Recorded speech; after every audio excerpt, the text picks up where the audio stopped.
Merhaba arkadaşlar, kanalımıza hoş geldiniz. Bugün sizler için iki harika oyuncumuz Elçin Sangu ve Barış Arduç'tan yeni ve güzel fotolar sizler için hazırladık.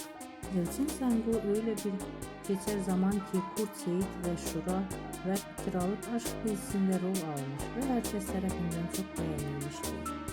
Biz de sizler için onların güzel ve romantik karelerini hazırladık. Bu videoların devamlı gelmesini istiyorsanız kanalımıza abone olup yorum yazmayı unutmayın. Hayırlı bizden bu kadar.